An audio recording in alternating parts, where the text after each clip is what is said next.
Sim. Ih, rapaz, eu fiz alguma coisa aqui que... Peraí.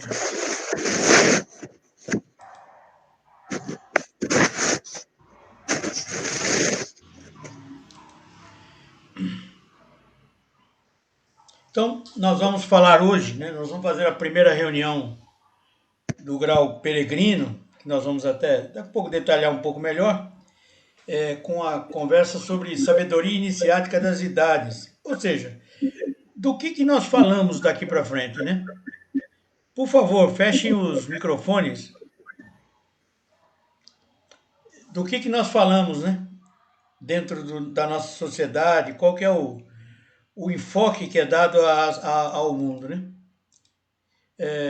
Isso aqui é só para confirmar que a eubiose é uma marca registrada e, né, todo o material não pode ser repassado, mas isso não vem. Bom, Sociedade Brasileira de Eubiose. É uma definição rápida, curta, sintética. É uma escola iniciática de cunho teosófico, composta por livres pensadores, cuja missão é trazer para a humanidade o estado de consciência necessário para a era de Maitreya ou a era de Aquários. Isso é uma definição sucinta, bem sintética. Ou seja, nós estamos, a Sociedade Brasileira de Eubiose, ela está preocupada em iniciar o ser humano para que a humanidade como um todo tenha estado de consciência para receber o futuro, né? É óbvio que existem muitas teogonias que têm o mesmo enfoque, mas nenhuma delas tem ergue esse bastão de trazer para a humanidade toda um estado de consciência, né?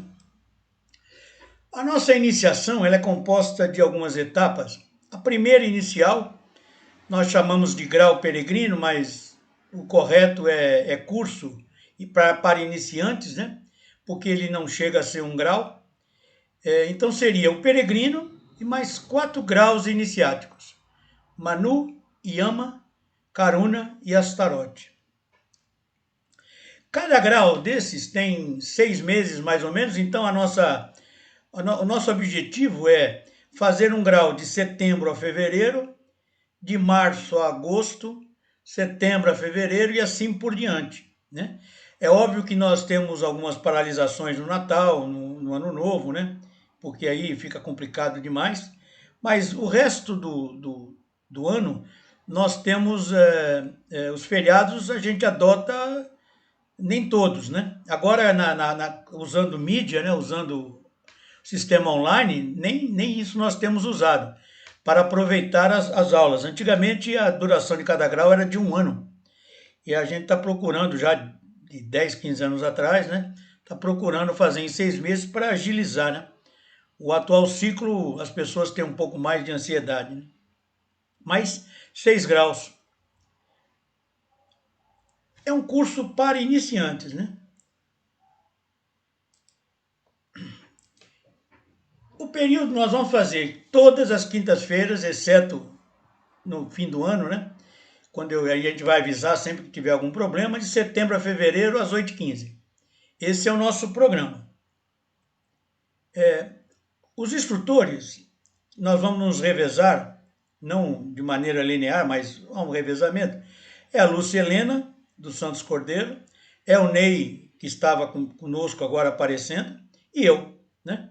Nós 3 vamos conversar com vocês em algumas reuniões, cada um no número X de reuniões, e mostrando para vocês alguns temas que nós vamos ver na sequência. Queremos fazer reuniões de 60 a 75 minutos, hora e 15. O ideal seria por volta, a Lúcia, que tem muita experiência com isso, disse para mim, é sempre por volta de 1 hora. Mas às vezes tem tema que a gente estica um pouco e acaba sendo 1h15, né? Ou 1h20, mas aí a gente vai cuidando no decorrer das reuniões.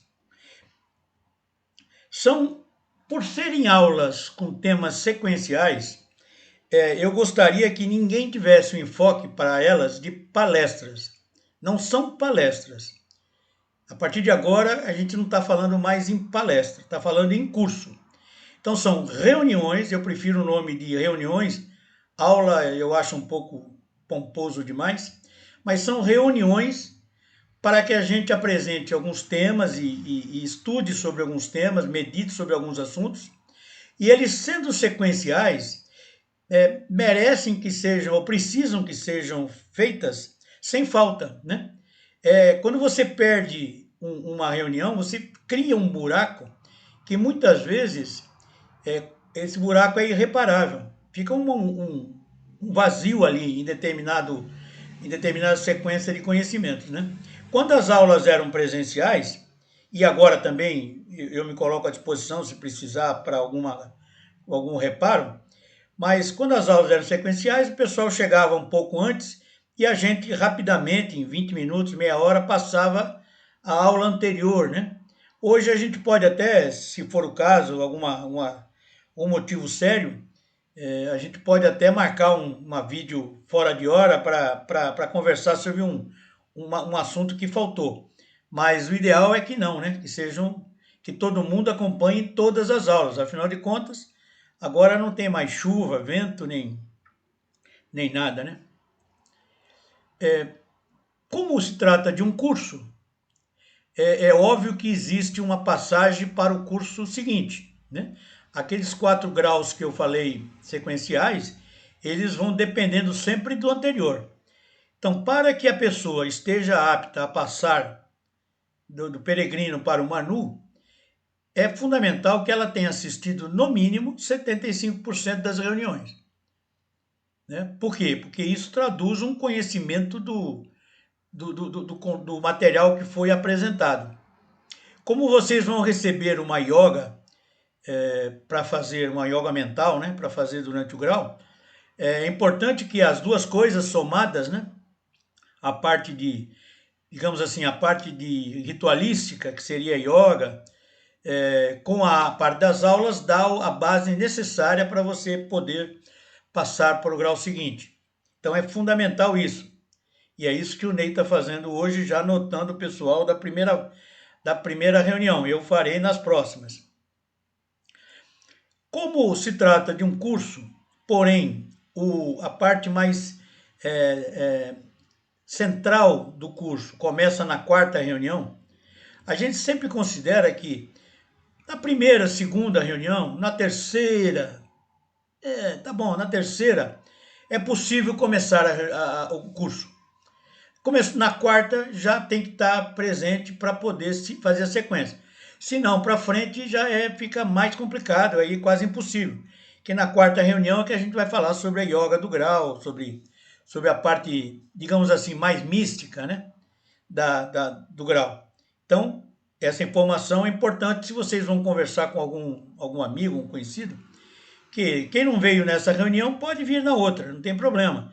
A gente está sempre, são assuntos que a gente pode estar sempre conversando, né?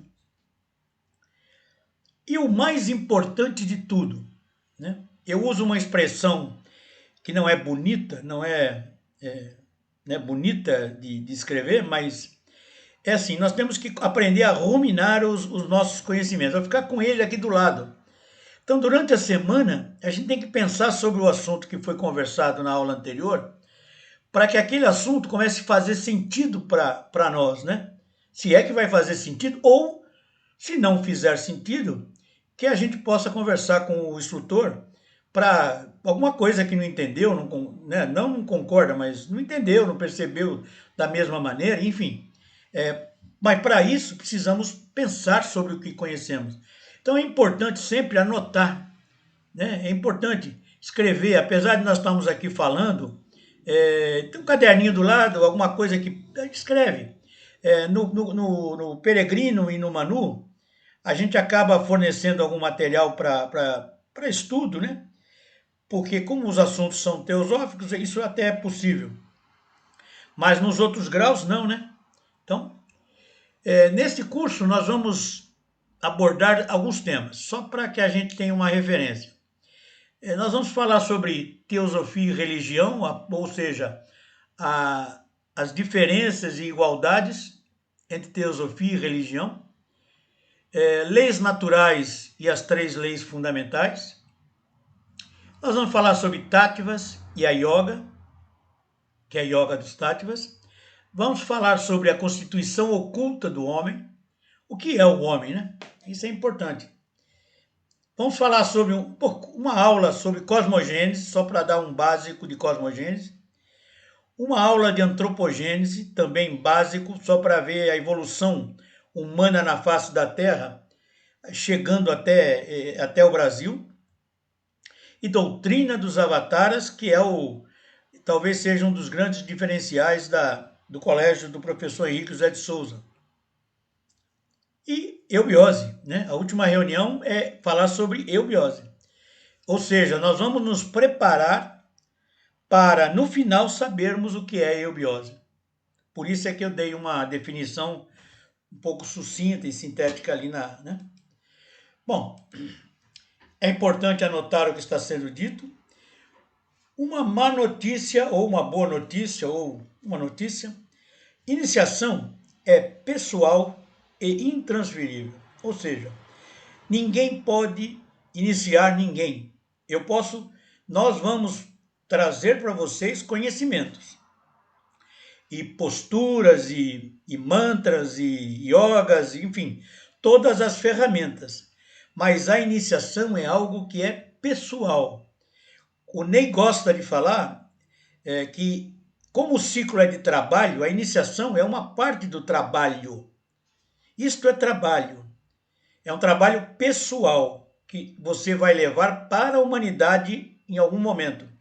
Mas ele é pessoal. Então, não adianta que a gente faça uma reunião que eu ponha a mão na cabeça de ninguém, imagine eu, colocar a mão para iniciar a pessoa. Agora vai que você está iniciado. Isso não existe, né?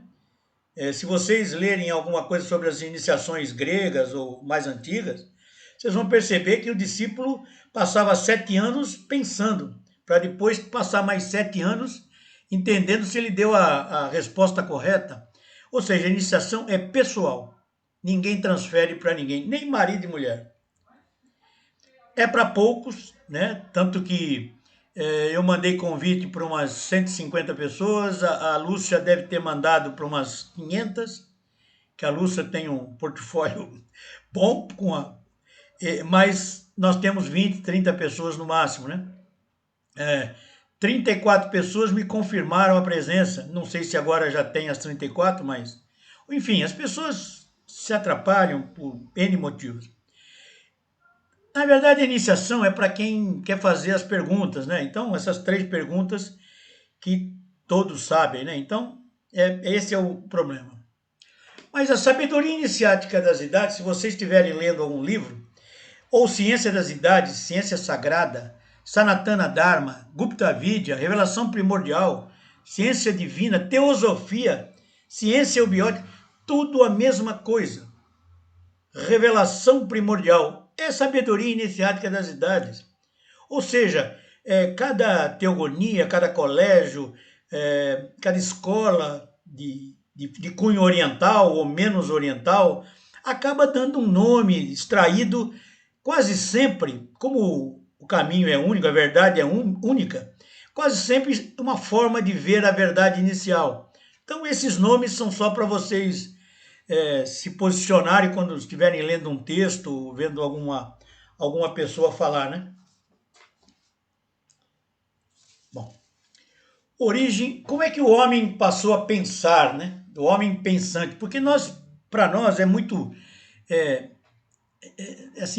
óbvio que o homem pensa, mas nem sempre foi assim, né? Houve uma época que o homem não pensava.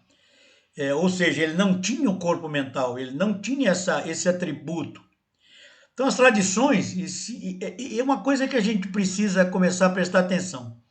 Mitologia grega, romana, nórdica, hindu, chinesa, enfim, qualquer mitologia árabe, todas essas vertentes têm alguma coisa de verdade vista de uma maneira diferente.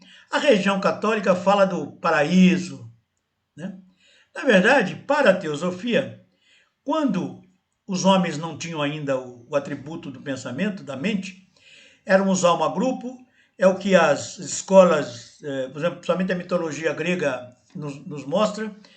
Os deuses viviam na face da terra, ou se relacionavam com os seres humanos, até geravam semideuses, enfim, e era a completa felicidade.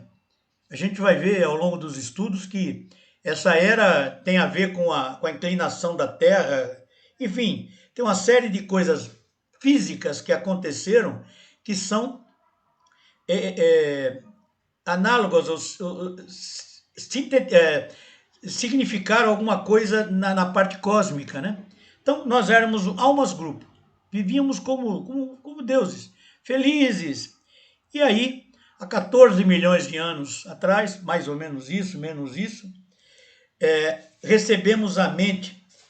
Em algumas tradições, é o maná caído dos céus, né? O alimento dos deuses, o maná caído dos céus.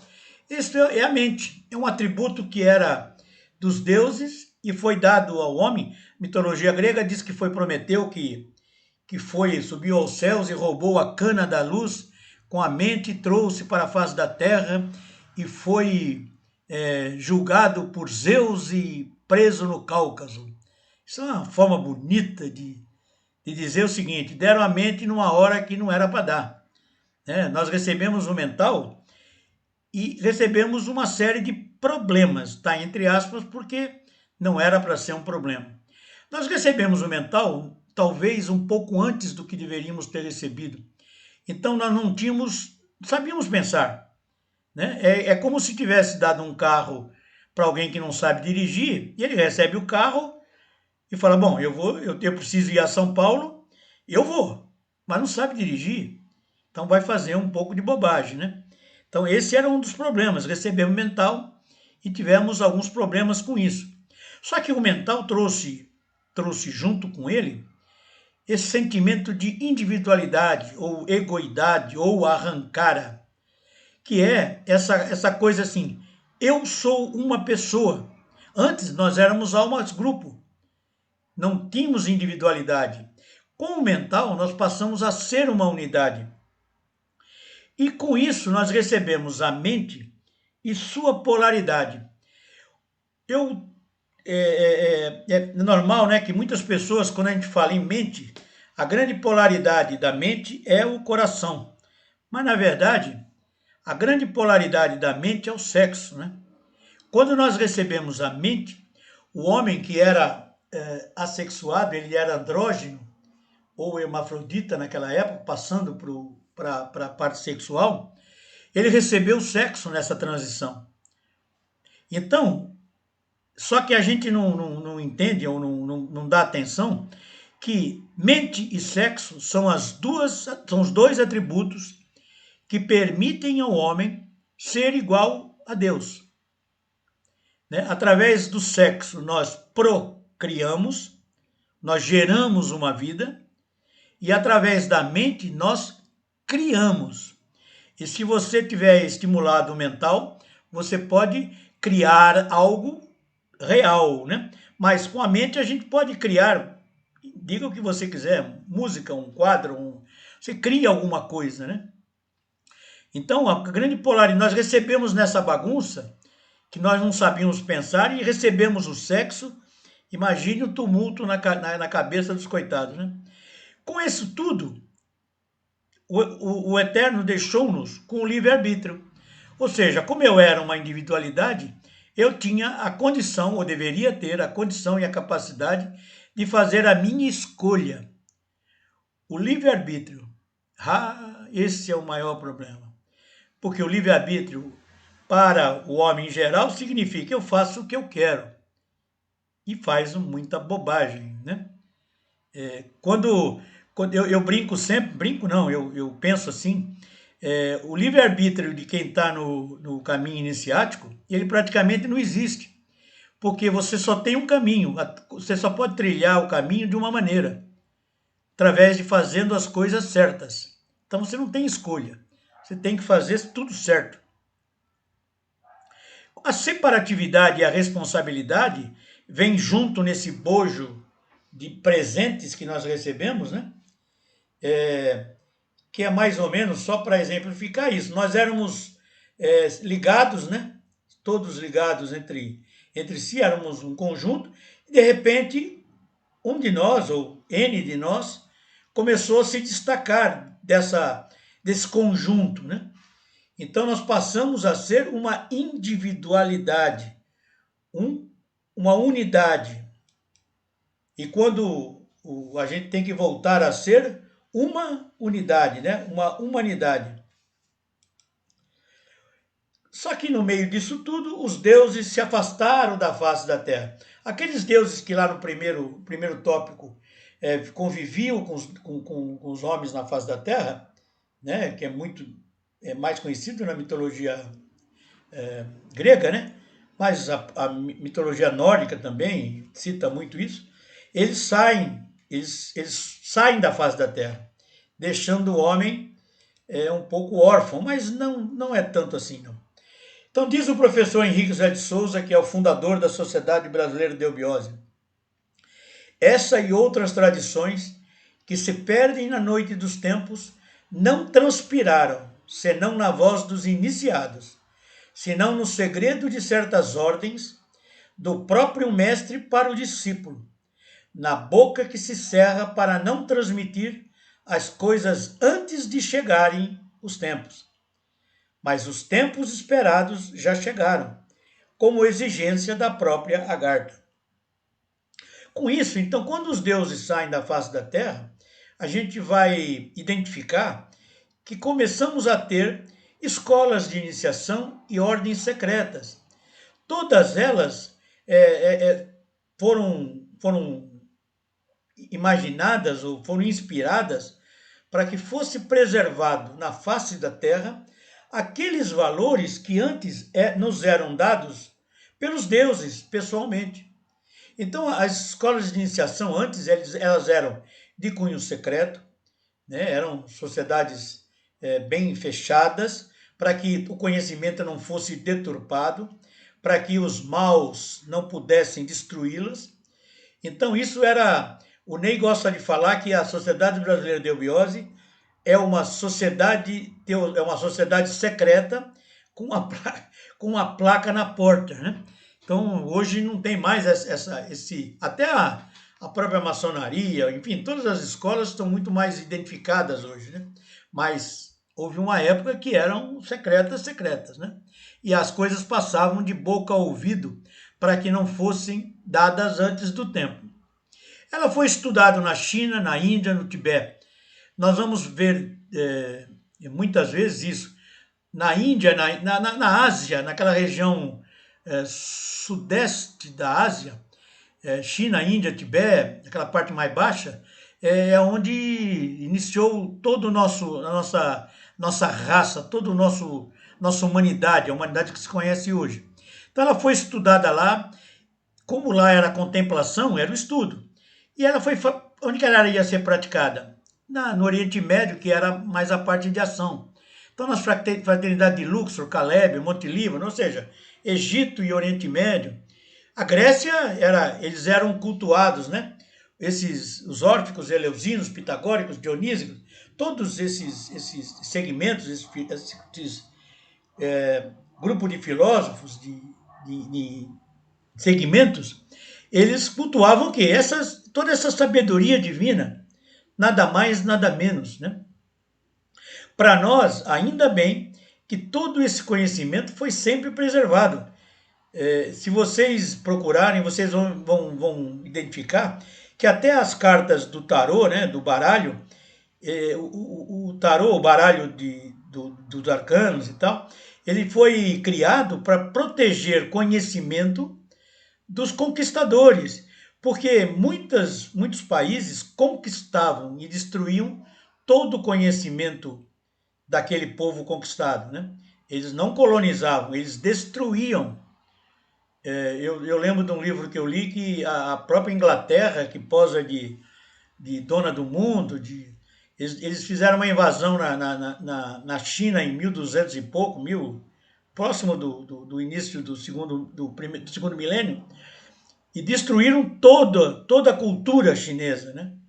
Enfim, não tem jeito, né? Era conquistador. Então, graças a isso, esse conhecimento foi preservado. Nós estamos procurando sempre, esse é o grande, a grande característica da sabedoria iniciada das idades, ou dessas outras escolas, é procurar beber na fonte. Né? Nós vamos ter eu vou fazer mostrar alguma coisa aqui na frente, que a gente vai perceber isso. Então, nós temos que ir na origem, a verdade una, a verdade original.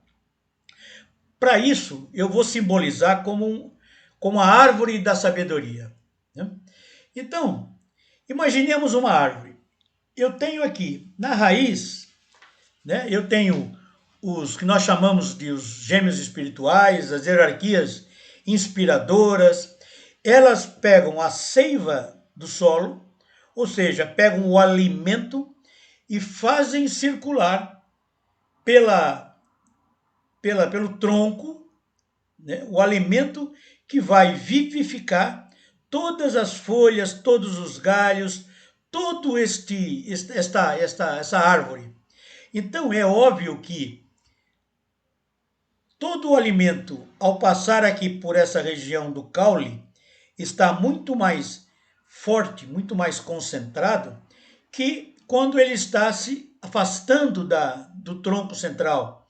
Né? Se eu tenho aqui uma árvore grande, como essa, por exemplo, então ó, eu tenho galhos finos, a seiva que chega aqui é muito mais diluída do que essa seiva que estava aqui. Né? Então esse é o X da questão. Nós temos que beber aqui, ó, beber na fonte, beber no caule. Né? Só que para o mundo externo, o que a gente vê? Você não vê essas raízes, você não vê esse conhecimento, você só vê a árvore. Então, para os seres humanos, a árvore ela está aí. Ela vive, porque a natureza é assim. Mas a humanidade é como se fosse uma árvore, porque essas folhas eu posso simbolizar como se fossem as pessoas. Né? Cada folhinha é uma pessoa. Cada galho seria uma religião, uma vertente. Né? Se eu tiver aqui, como agora eu tenho diversas religiões católicas, por exemplo, eu tenho um galho aqui mais ou menos, e vai se subdividindo em 50 galhos para alimentar esta folhinha aqui na ponta. O que chega aqui é o resto da seiva. É uma seiva que já foi manuseada, já foi velada de novo, né? Então, essa árvore simboliza isso. E para a humanidade, ninguém leva em conta da onde vem o nosso conhecimento, a nossa sabedoria. Vem das hierarquias e dos gêmeos espirituais, ou do próprio Eterno na face da Terra. Bom, quando a gente fala em iniciação, sempre vamos falar do Templo de Delfos na Grécia. Eu não sei se era de lá para cá ou de cá para lá, porque eu não sou tão velho assim, e só encontrei fotos do templo dessa forma. Mas diz que nesse frontispício aqui, existia uma frase que dizia: conhece-te a ti mesmo. Esse é o grande X da iniciação. É o primeiro, a primeira vontade que o discípulo tem que ter, se conhecer. Em se conhecendo, conhecerá o mundo. Então, esse era o X da questão lá na Delfos, que eram os grandes pensadores, né? Bom, iniciação, uma definição pode ser: é a tentativa do homem de encontrar-se consigo mesmo, com a verdade e com o eterno, ou seja, se encontrar. Né? A hora que eu me encontrar comigo, eu vou saber o meu papel, eu vou saber o que eu tenho que fazer, eu vou saber aonde eu tenho que estar, né? Enfim. Mas essas verdades estão aonde? E eu tenho que desvelar, eu tenho que tirar os véus. Né? Apesar de a gente usar a palavra revelar como uma novidade, revelar significa velar de novo. Porque quando eu estou falando, eu estou dando a minha visão para aquele conhecimento. Eu estou velando mais uma vez, né? E eu tenho que desvelar. Isso é uma coisa pessoal e intransferível. Onde estão as verdades? As verdades estão no interior do próprio homem, as verdades estão na natureza, está nos céus, estão nos animais, nos pássaros, ou seja, na natureza como um todo. Devemos observar tudo que foi criado pelo próprio Eterno e tentar entender o porquê das coisas. Então, se a gente conseguir entender a natureza, ou entender o cosmos, como é um dos 7 axiomas do Hermeso Trismegisto, o que está em cima é como o que está embaixo, e o que está embaixo é como o que está em cima. Ou seja, se eu conseguir entender o cosmos, eu entendo o homem. E melhorando meu entendimento do homem, eu vou entender o cosmos. Então, a partir do momento que eu começo a entender a natureza aparente que eu vejo, que eu percebo, a beleza das flores, das árvores, a perfeição da natureza, né? Eu começo a entender o cosmos. E aí talvez eu vá entender quem eu sou. É óbvio que hoje em dia, né? Se algum de vocês tentou conversar com algum amigo, algum familiar, enfim, alguma pessoa conhecida sobre fazer um curso sobre espiritualidade, com iniciação, e essa outra pessoa tiver muito presa à matéria, é visível um abismo, algo que é intransponível, infelizmente é intransponível. Por isso por isso se diz, né? A iniciação é para poucos, não é para muitos, né? Tudo que a gente que fala, que diz algo do espírito, é relegado, né? Isso aí não, será? Isso aí não, não, não, não, não. Isso aí, para com isso, tá ficando louco, né? Não tem como. Infelizmente é uma dificuldade grande, mas ainda fiquem felizes, restam muitos de nós. O caminho iniciático vai te possibilitar a todos que fizerem com seriedade, com dedicação, com perseverança, a descoberta do verdadeiro eu, né? Blavatsky diz que o ego inferior, o falso eu, que é aquele que é composto das nossas emoções e pensamentos, encobre, né, o verdadeiro eu. O verdadeiro eu, no meu verdadeiro eu, é o próprio Eterno, é a centelha crística que está dentro de mim, é o meu eu superior, né? Eu vou tentar, esse caminho iniciático possibilita que você se acerque dele, né? Eu aprendo a pensar, aprendo a enfocar as coisas, as informações.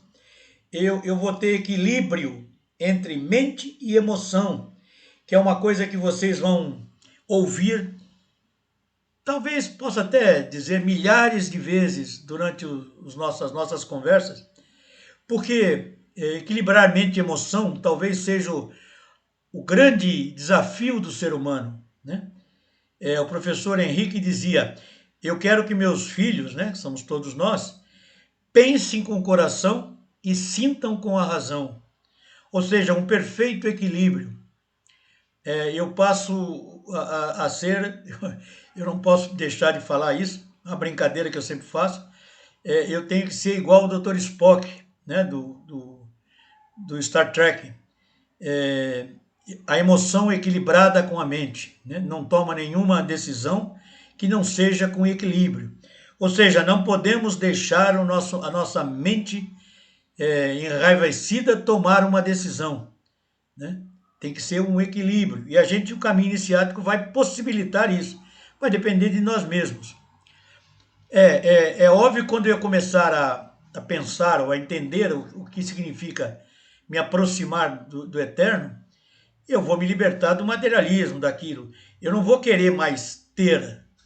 Eu vou entender realmente que o importante é ser, não ter. A gente escreve, eu não, né? Mas que eu não uso muito mídia. Mas eu vejo as pessoas fazem aqueles desenhinhos no WhatsApp ou no, sei lá, no Facebook, que eu também não tenho, mas tem que não sei o quê, tem que ser isso, aquilo, mas o duro é fazer, né? O compromisso no caminho iniciático é tornar aquilo real, é vivenciar aquilo.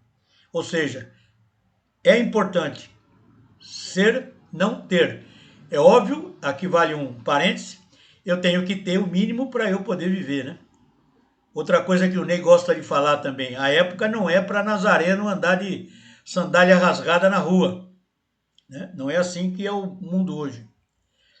Começou a buscar, como vocês que estão aqui, né, que normalmente numa aula presencial eu diria assim, com vocês que se dispuseram a sair de casa para vir até aqui, né? Começou a buscar, eu me permiti fazer aqui um pleonasmo feio, mas engraçado. Iniciou-se a iniciação. Se eu comecei a buscar, é porque eu tenho essa semente dentro de mim que não me deixa ficar sossegado, que vai me cutucar N vezes até que eu atenda, né? É o grilo falante do Pinóquio, né?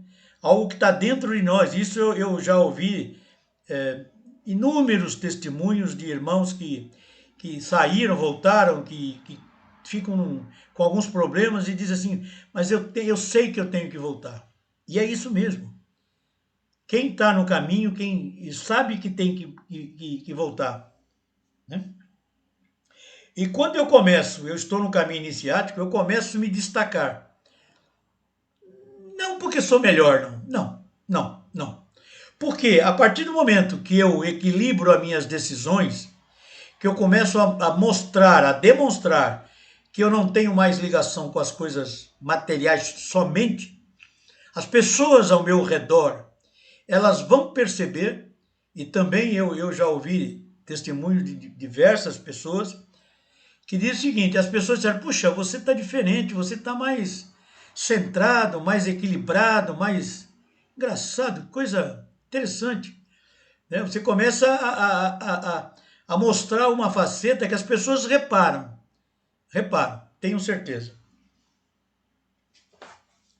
Bom, há muito tempo atrás nós tínhamos dois caminhos que podiam ser adotados. Já vislumbrei, já citei-os agora no começo, mas a Índia e o Egito, que eram, quem assistiu à palestra do dia 10 de setembro, eu falei muito sobre isso, né? A missão Y começou na Índia e recebeu uma vertente do Egito para começar o caminhar da mônada na Europa. Então a Índia e o Egito são os dois caminhos iniciais e eles eram díspares, né? Porque cada um era de um jeito. A Índia nós chamamos de lunar, é um caminho lunar, e o Egito um caminho solar. A Índia é negativo, o Egito é positivo. Sempre citando que negativo aqui não quer dizer ruim, quer dizer o contrário de positivo. Somente isso. Não tem análise de valor ou de mérito, né? Negativo, positivo. É só isso. Nada de ruim ou bom. A Índia tinha um aspecto feminino de contemplação, o Egito masculino de atividade. Por isso que eles são polares, né? São díspares. A Índia era o isolamento total. Os yogis ficavam lá no Tibete, nas montanhas, na meseta do Pamir, ficavam meditando sozinhos. E o Egito não, o Egito já era para você trilhar o caminho. Eu vi um vídeo no YouTube que as crianças, assim, que eram nas escolas, com 5, 6 anos já se destacavam, elas eram levadas para serem sacerdotes, para serem iniciadas, e elas passavam dos 4, 5, 6 anos até os 17, 18, 20 anos, passando por provas difíceis, né? Mas nenhuma delas morria, mas era alguma, podiam até se querer parar, mas era coisa difícil. A Índia era mistério e o Egito falava dos 5 elementos, né? E usava um pouco demais o sangue. Enfim, tem as suas contradições. A Índia era tão misteriosa que esse conhecimento oriental só veio para o Ocidente quando houve um estado de consciência para poder recebê-lo, né? Essa é um breve resumo da história de HPB. Helena Petrovna Blavatsky recebeu no Oriente, porque o Ocidente já era considerado como que poderia receber esse conhecimento, e ela trouxe para o Ocidente esse conhecimento. Quem viu no Sesc SP, Sesc São Paulo, Sesc SP no YouTube, essa semana teve um monólogo sobre HPB de uma moça, que não vou me lembrar o nome. É um pouco superficial, mas fala bem esse início, esse startup da HPB. E o Egito era atividade plena, né? Era exercício, era execução, era fazer. Só que hoje, essas duas vertentes estão unidas. Por quê? Porque eu não posso fugir do mundo ocidental, não posso, não adianta.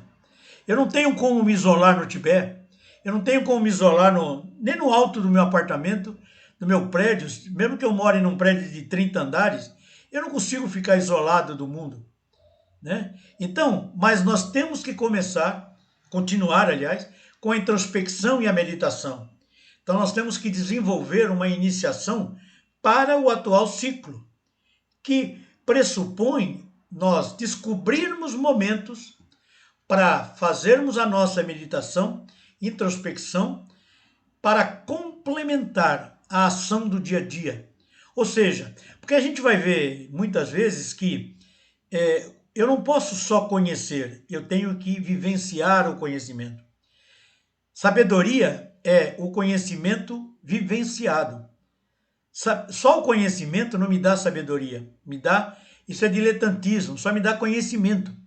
É como uma árvore frutífera que não dá frutos, né? Não faz nada com os frutos, não tem fruto. Então não é uma árvore frutífera, é uma árvore. Então esse é um ponto que incomoda. Nós temos que encontrar hora e meia durante o dia. Nós temos que fazer e só depende de nós, criarmos este tempo para que a gente possa pensar nos conhecimentos, meditar sobre os novos conhecimentos, enfim, pensar naquilo que pode ser feito. A iniciação, infelizmente, ela é lenta e gradual.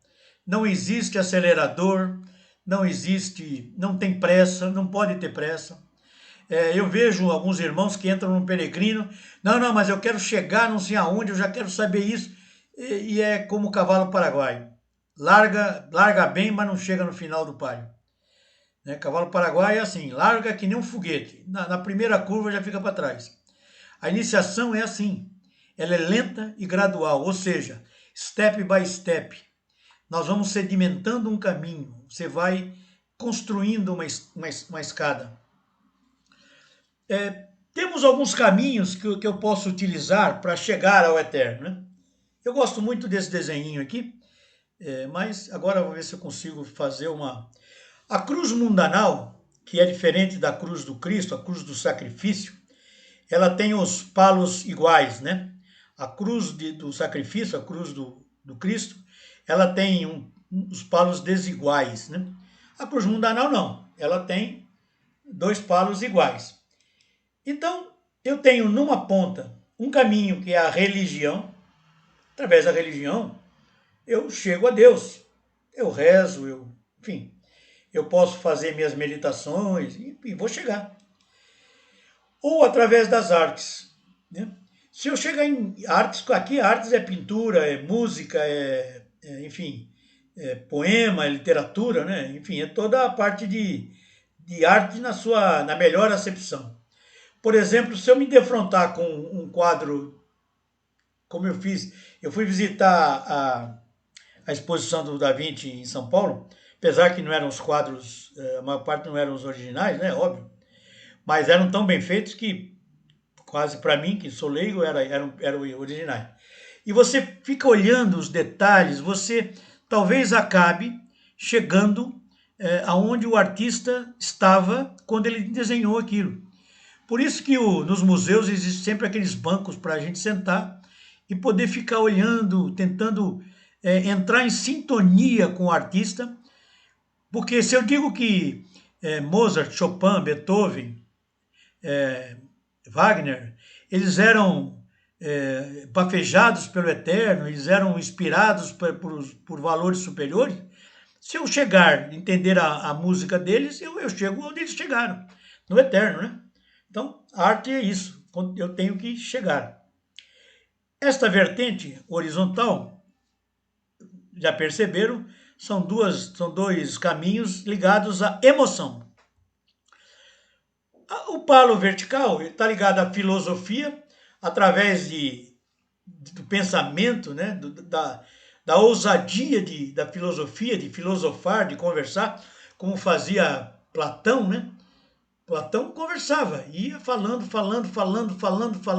até chegar em algum lugar. Não tinha um livro com começo, meio e fim, né? Não era assim.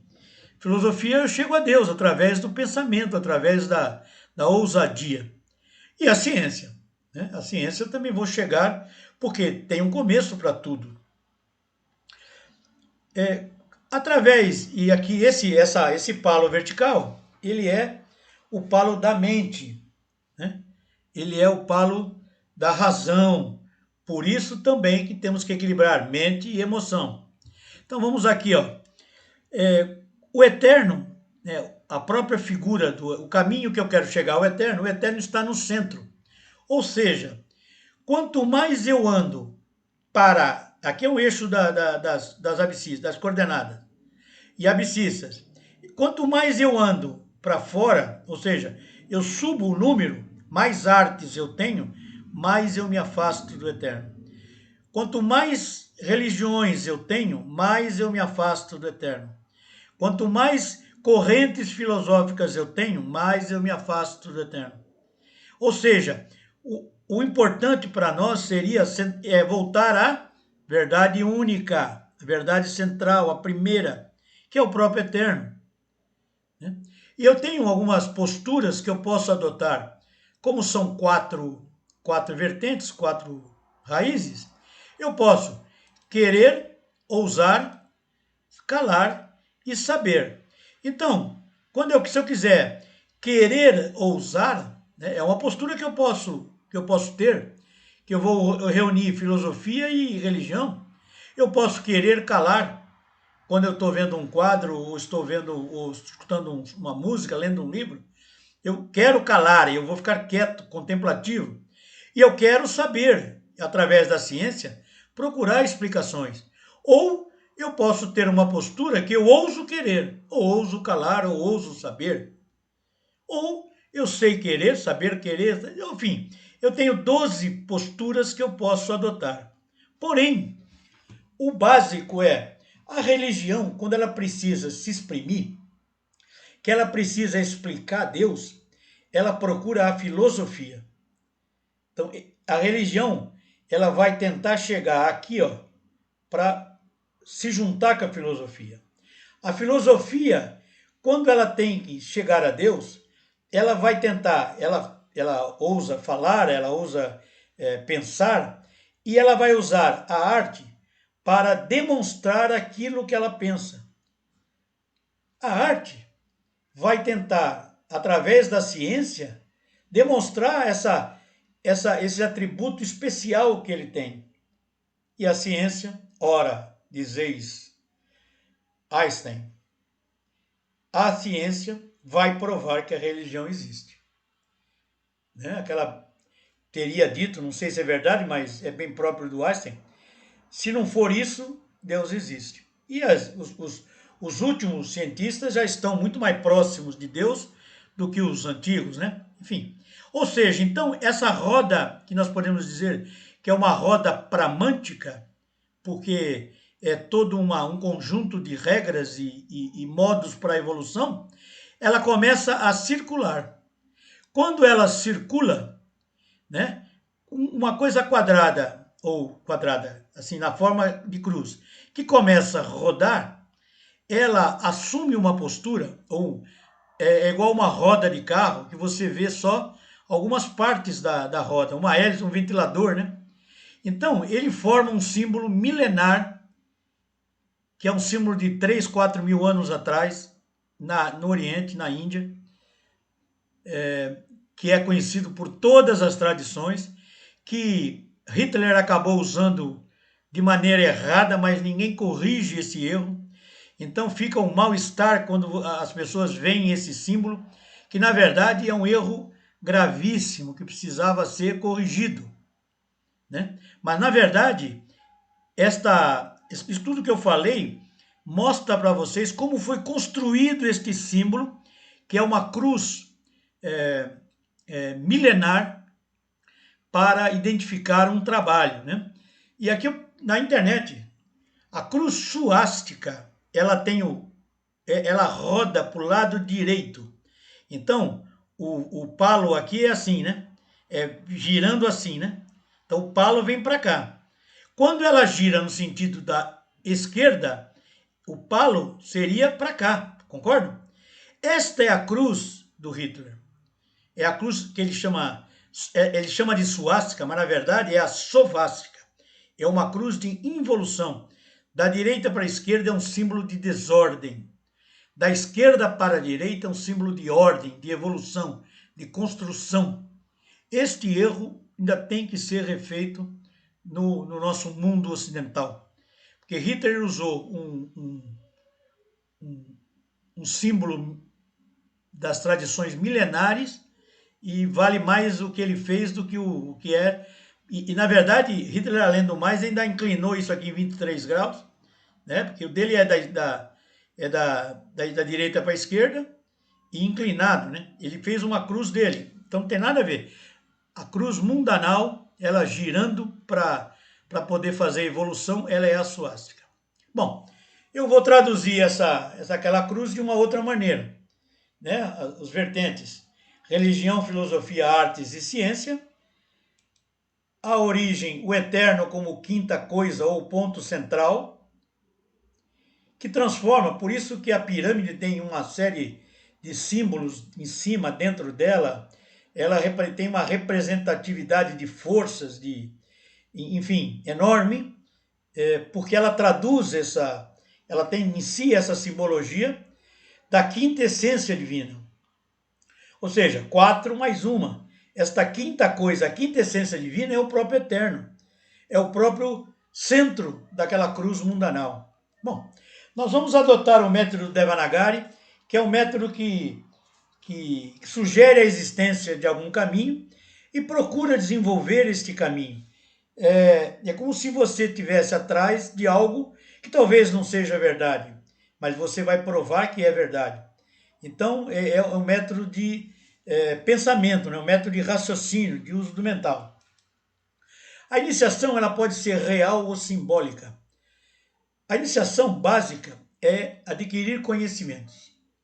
Porém, se eu só adquirir conhecimentos, eu vou ter uma iniciação simbólica. Ou seja, não serve para nada, entre aspas, né? Não serve para nada, porque eu não faço nada com ela. A iniciação real, ela é o conhecimento ligado à vivenciação. Ou seja, eu vou tornar real aqueles símbolos que eu desenvolvi, que eu aprendi, que eu concebi. A iniciação, ela requer sigilo e silêncio. Ou seja, no caminho da iniciação, nós não devemos ficar dizendo, eu sou isso, eu sou aquilo, eu faço isso, eu faço aquilo. Se alguém perguntar, você vai dizer, eu estudo num colégio de iniciação chamado Eubiose, a gente estuda assuntos de espiritualidade, enfim. Não precisa se mostrar superior, que não somos, mas quanto menos se falar para pessoas que não têm nada a ver com o nosso meio, né, é melhor. E o silêncio, porque é muito mais fácil aprender calado do que aprender falando. E o silêncio também é necessário para a meditação, para o raciocínio, para entender, né? Uma postura que a gente pede para todos, apesar de dar assim, como é um colégio composto por livres pensadores, duvidem de tudo. Duvidem tudo, até do que eu estou falando. Tudo que eu estou falando, vocês têm que passar por seu crivo, verificar se bate com aquilo que você entende como correto. E se faz sentido, nós vamos ver isso no próximo slide. Se fizer sentido, tudo bem, né? Só que assim, ninguém pode definir o que é certo ou errado para você, a não ser você. Já que a iniciação é pessoal e intransferível, eu posso até usar o conhecimento. Se uma pessoa, olha, fulano tem um pensamento bom, deixa eu pensar sobre esse pensamento. Faz sentido, não, tá certo, é interessante, eu acho que é isso mesmo. Então, tudo bem, mas pensem em tudo que recebem. Nós temos esse direito como livres pensadores. O preconceito é muito perigoso. Vamos pegar aqui a definição. Preconceito: qualquer opinião ou sentimento concebido sem exame crítico. Meu Deus. O resto dos itens é falado sobre isso que a gente já está incomodado de ouvir, que é preconceito racial, de credo, religião e sei lá, de qualquer modelo. Mas qualquer opinião ou sentimento concebido sem exame crítico. Este é o nosso perigo. Eu tenho que pensar, eu duvido de tudo, mas tenho que pensar. Não pode dizer assim, isso aí não, isso para mim não faz sentido. Não, isso não quero nem saber. Não, mundos internos, não. Isso é bobagem, isso é bobagem. Você não sabe, você não pensou, você não viu, você não estudou, então não tem como fazer isso. O complicado é quando essa verdade, que era para ser verdade, se transforma só num símbolo. Nada daquilo que a gente aprende pode ser utilizado sem que seja vivenciado. Então não adianta eu adorar um símbolo, por exemplo, essa estátua aqui, né? Essa estatueta aqui desse hindu, e achar que é ele que vai resolver o meu problema. Né? O que vai resolver o meu problema é o que ele simboliza, não o que ele em si. E tudo é como quando a gente fala assim, quando alguém está apontando o caminho, nós não devemos ficar olhando para o dedo. Nós temos que olhar para o caminho que foi indicado. Então, existem muitas pessoas que elegem, hoje, infelizmente, eu fico até triste com isso, mas criaram uma função de influencers. Isso para mim é uma loucura, porque assim, ninguém pode me influenciar, eu tenho que saber. Alguém poderia ser o seguinte, eu posso ter informador, né? Mas eu não posso influenciar. Eu tenho que analisar, né? Não é possível. Eu tenho que olhar o que tá sendo trazido para mim, até nesse ponto. Mas isso é uma opinião pessoal. Mas nós temos que olhar o caminho, não o dedo. Não podemos deixar a verdade somente simbolizada, temos que olhar o que está por trás. E assim, é muito difícil essa forma de observar o mundo. Isso aqui eu gosto, isso aqui eu odeio. Isso aqui eu não concordo, isso aqui eu concordo. Isso aqui eu detesto, isso aqui eu amo. Dizem os mais sábios que embaixo daquilo que você mais odeia está aquilo que você mais precisa. Então, eu brinco com a minha neta, talvez, se bem que a minha neta não precisa, mas talvez comer espinafre, né, que é uma coisa que você não gosta, seja o que você mais precisa para a sua saúde ficar bem. Enfim, então não podemos ter essa postura, eu amo, eu odeio, eu amo o caminho do meio sempre. Eu vejo, eu posso dizer, isto não bate comigo, isto bate. Às vezes pode não bater num momento, pode bater em outro.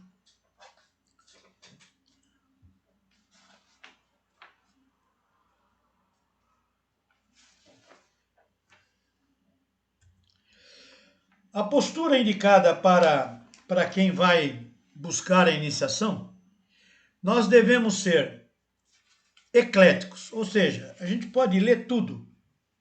A gente pode ler tudo que você passar na frente. Eu posso ouvir YouTube, eu conheço algumas pessoas que me procuram e falam, eu estava vendo um vídeo no YouTube, cada loucura.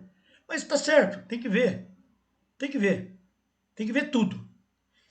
Se isso... E aí eu pego toda essa informação e passo sobre o meu crivo, o crivo da minha verdade, da minha razão.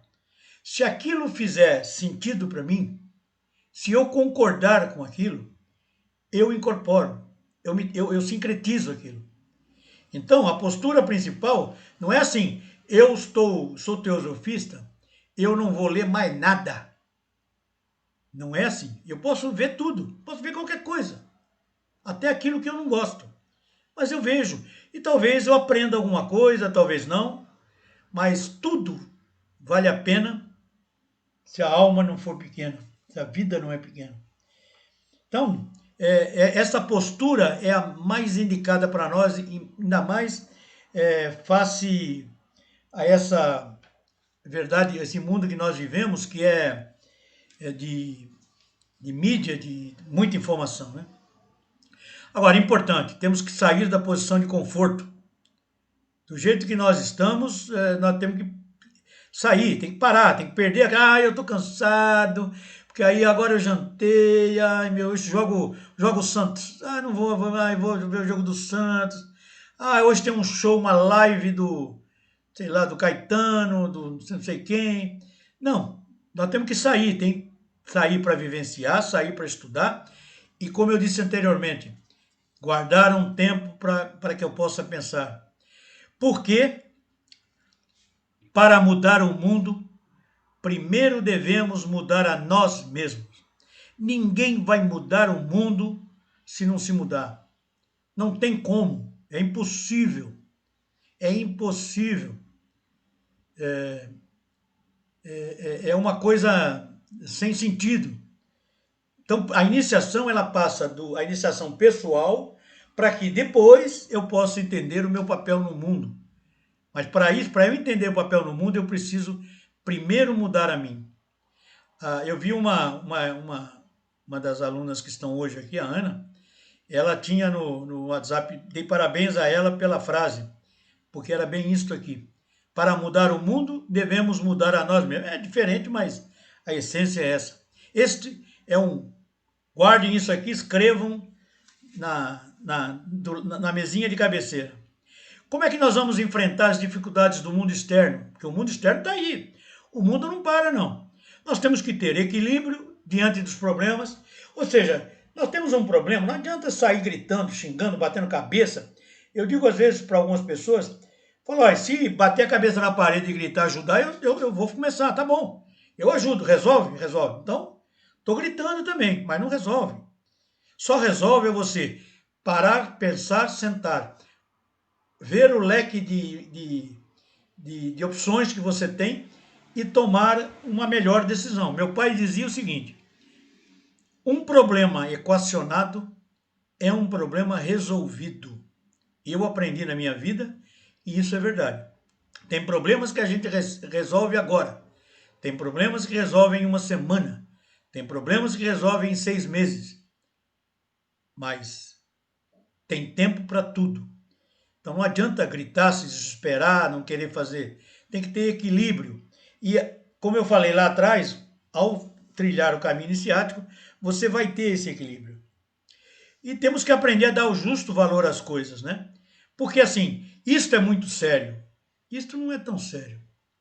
Às vezes, para uma criança, por exemplo, né? Caiu o sapatinho da boneca, é um caos. É um caos.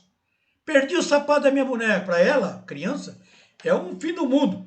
E a gente sabe que não é o fim do mundo.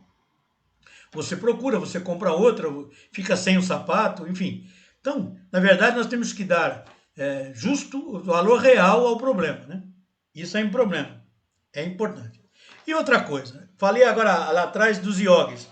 Vocês já imaginaram algum iogue meditando aqui não sei que rua é essa, mas meditando ali naquele prédio verdinho ali? O cara está naquela sala ali, meditando ali, está ali. É o estúdio de yoga dele. Ele vai meditar ali. Não tem condição.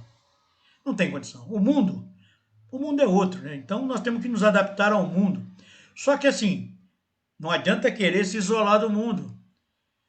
Fugir do mundo é igual a fugir de si mesmo. É um círculo vicioso que só acaba quando o homem enfrenta a si mesmo.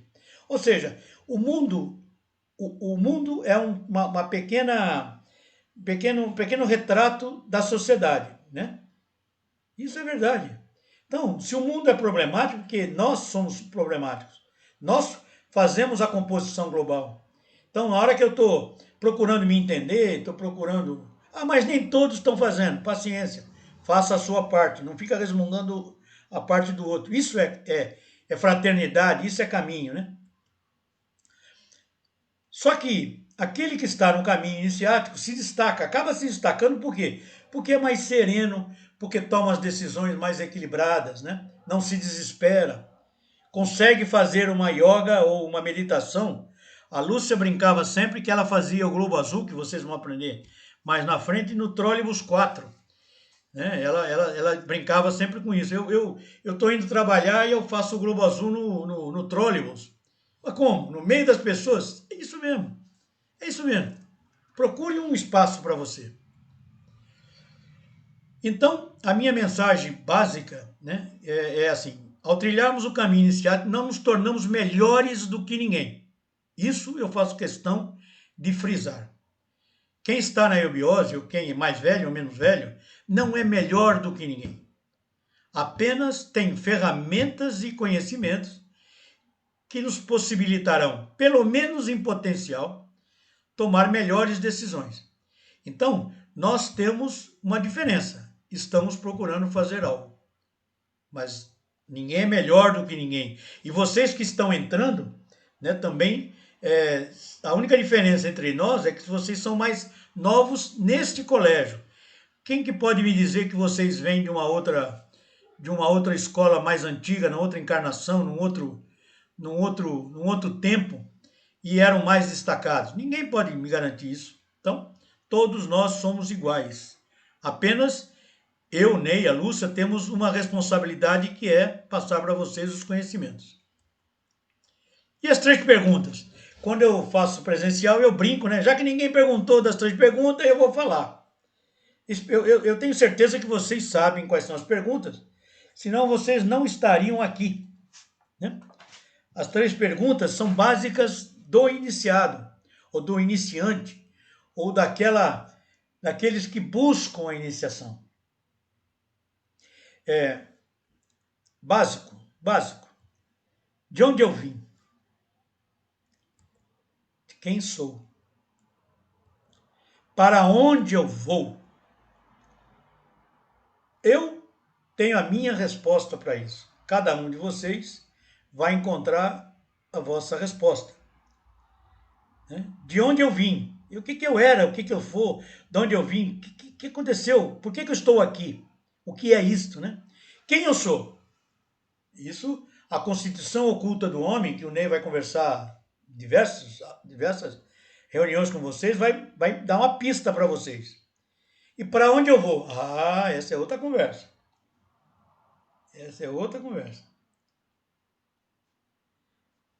Eu perco a setinha aqui de vez em quando. Então, as 3 perguntas são essas. Professor Henrique José de Souza, fundador da Sociedade Brasileira de Eubiose, em 1924, ensina: não se pode retirar do discípulo o benefício da dúvida, seu único bem. Essa frase já merece que vocês pensem, né, nela durante algum tempo. Tá certo? Que a única coisa que eu tenho como precioso é o livre-arbítrio de pensar, de tentar entender. Um comentário meu também, como nós estamos, isso vocês vão entender ao longo das reuniões, mas acreditem em mim, nós estamos no final de um ciclo. É importante conhecer e vivenciar o estado de consciência requerido ou necessário para a humanidade na era de Aquários. Desde 1957, mais ou menos, nós estamos na era de Aquários, ou a era do Avatar Maitreya Buda. Então, Maitreya Buda nós vamos falar na segunda metade do grau, mas também é encontrado em outro lugar, mas pensem só nisso. Uma era de ouro. O professor Henrique trouxe para nós esse conhecimento para que nós pudéssemos passar para a humanidade Porque sem esse estado de consciência, o avatar, ou seja, o eterno vai passar na porta eu moro no canal 7, no canal 7 ninguém vai ver. Então, esse estado de consciência pressupõe o caminho iniciático. O professor Henrique diz assim: através da sabedoria iniciática das idades ou ciência iniciática, poderemos conhecer a divindade interna, o eu interno, o ego superior ou o verdadeiro eu cósmico que habita em nós. O maior erro do ser humano é procurar Deus fora, né? Quando a gente olha assim para Deus, a gente olha para o céu. Não sei por que céu, Deus está lá, Deus está dentro de nós. Por isso que meditar, ou seja, fazer uma introspecção é muito importante. Bom, essa é a reunião. Agora vou dar um recado, 2 recadinhos, e a gente abre para conversar. Para quem se interessar, as palestras públicas que nós fizemos no dia 10 e 17, nós estamos tentando iniciar um canal no YouTube que chama-se Iniciação em Santos. E é bem embrionário, falando francamente, bem pobre ainda. Nós estamos começando e não temos quase ninguém para ajudar na elaboração, assim, que seja um web designer, né? Enfim, ou seja, a gente vai fazendo. O importante é estar lá, o conteúdo, né? Então, essas 2 palestras, que uma fala sobre se o Brasil é o país do futuro e a outra fala sobre o futuro do futuro. Estão lá, é legal que quem não viu, veja, e eu estou discutindo com o nosso administrador, que é o Ney, se nós vamos colocar pelo menos as 3 reuniões iniciais do Peregrino nesse canal. Nós não temos certeza ainda se vamos ou não vamos, mas as 2 palestras já foram colocadas. Quem não tiver meu contato, né, é lanzonemoreno60@gmail, meu telefone é esse. E quem é novo, né, a maior parte eu já consegui pegar esses dados. Quem está entrando, talvez o Daniel, que falou que veio do Tiago, né? Eu não tenho os dados dele, eu acho. Me mande, por favor, ou por WhatsApp ou por e-mail, o nome, o e-mail e, se for por e-mail, o telefone, né? Para que eu possa fazer o cadastro, para que eu possa incluir, fazer o convite, já começar a convidar vocês diretamente pelo Google Meet, né? Pelo canal, pelo aplicativo.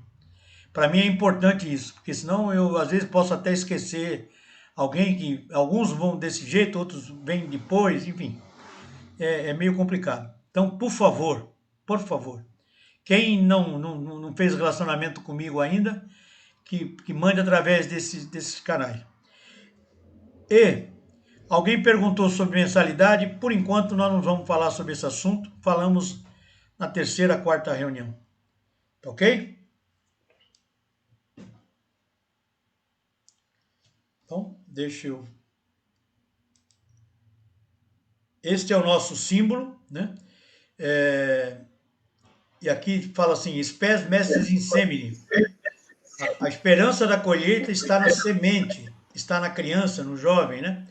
O futuro só será fértil se o jovem for, ou a criança e o jovem for bem educado. Ok?